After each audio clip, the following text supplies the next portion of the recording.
The Windows Phone, Microsoft's grand attempt to take on the likes of iOS and Android. But along with the other two phones you're currently seeing on screen, that being Symbian and BlackBerry OS, it sadly fell flat. But that's not to say Windows Phone was bad per se, rather simply flawed. So today, and to my knowledge, this will be the first video about Windows Phone in the year 2025. We're going to see just how much use you can still get out of a Windows Phone in 2025. Let's go. Now the particular Windows Phone we'll be testing today is the beautiful Lumia 930. In my opinion, it's one of the best Windows phones ever made just in terms of looks and feels. But it has pretty good specs too, with a 20 megapixel camera, 2 GB of RAM, and a Snapdragon 800 with a beautiful 1080 by 1920 5-inch display. It's overall quite decent. And it has LTE, so it can still do perfect texting and calling. But how usable is this device when it comes to just the daily apps and whatnot? That's what we're going to be testing today, so I hope you stick around. Now, jumping straight into the idea if you want to daily drive this thing for real in 2025, it really depends on what types of apps do you need. Because I'll say it right now, no Twitter, no TikTok, which is probably a good thing to be honest, no banking apps, no Gmail for the most part, and obviously the list goes on and on. But at the same time, there's also a weird amount of stuff that does work, such as a port of Blue Sky, weirdly, which is like a Twitter clone. It works beautifully.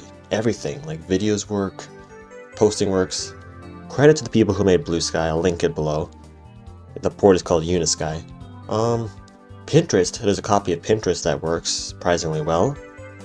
And the list goes on and on for like custom made stuff. The community around Windows Phone is still pretty strong, but there'll be no official support from apps. It's all going to be third party, which you'll see coming up shortly, such as Discord works well, YouTube works well, but still overall no mainline support. So very mixed. I'll give it a 4 out of 10 on the app support scale, but that's to be expected, I guess. And it really depends if you need these apps or not. Kind of a sad state though. Next up, and my favorite part of every video, is the camera test.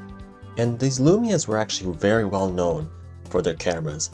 Now the 1020 had an even better camera at over 40 megapixels, but still, as you see here, this 20 megapixel Zeiss optic lens is still pretty good.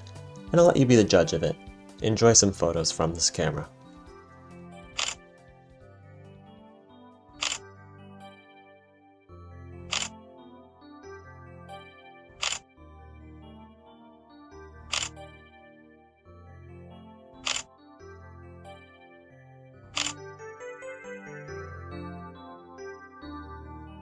Overall for the camera, not bad.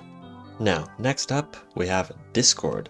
And that's right, Discord does indeed run on the Windows Phone via a third-party client called Unicord, made by the same person that made Unisky earlier in the video.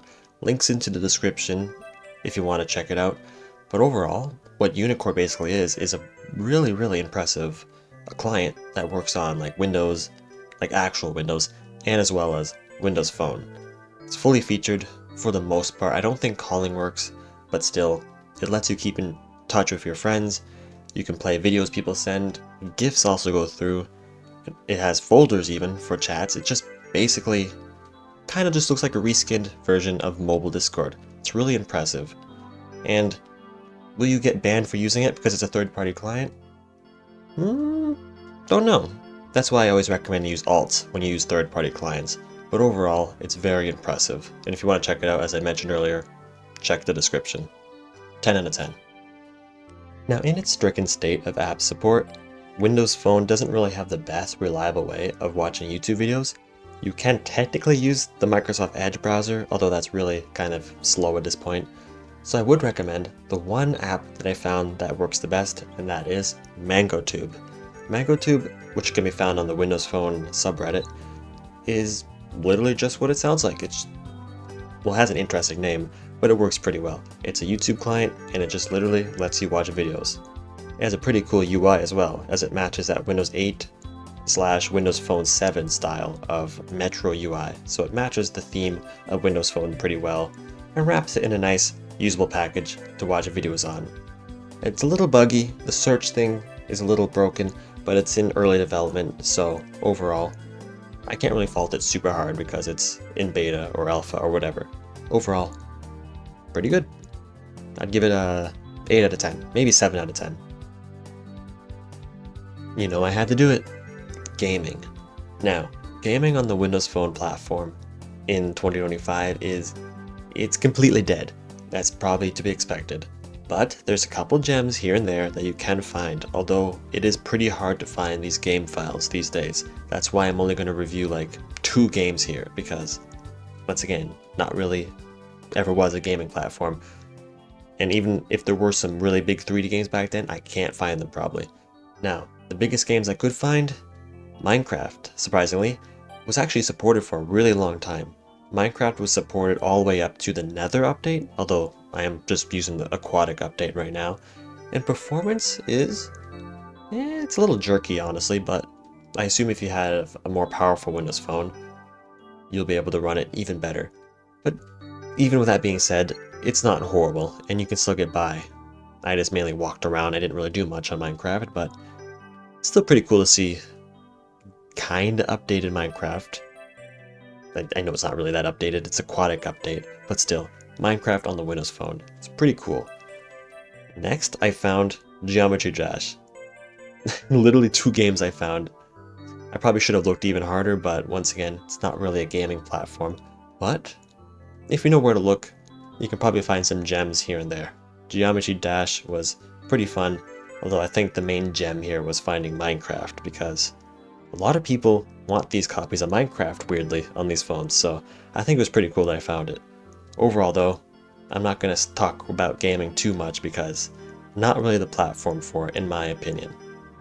My netbook can probably game better than this thing.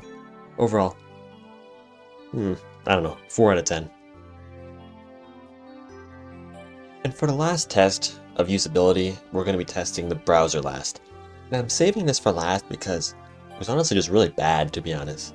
Now the browser in principle isn't bad, it's just simply really outdated. And sadly, every browser that I found third-party wise, it's based on Edge, Microsoft Edge.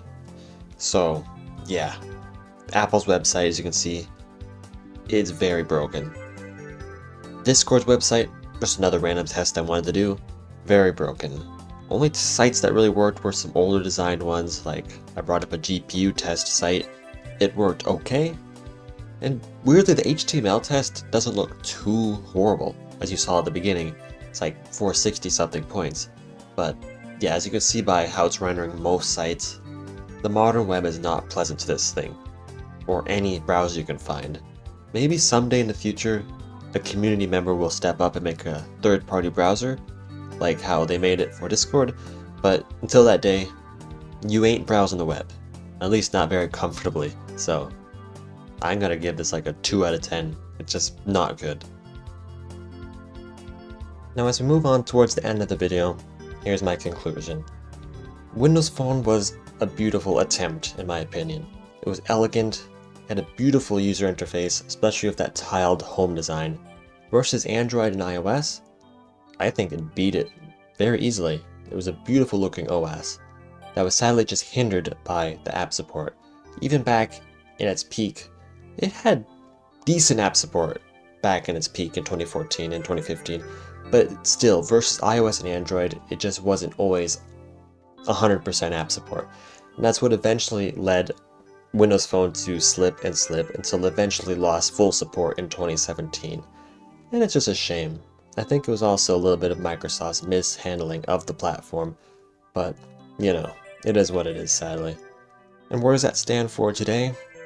Well, I think for most people, obviously, it's probably not going to be a phone to buy these days. But it is a great little novelty item, or if you want to mix between a dumb phone and a smartphone, I guess you could use it. That Discord app is very cool, so. But overall, most people would be better off with a newer Android device. I hope you've enjoyed this video a lot. It's been really fun to test this thing over the past little bit, off and on. I hope you've enjoyed. Stick around for more videos, and I'll see you in the next one. Fennec, out.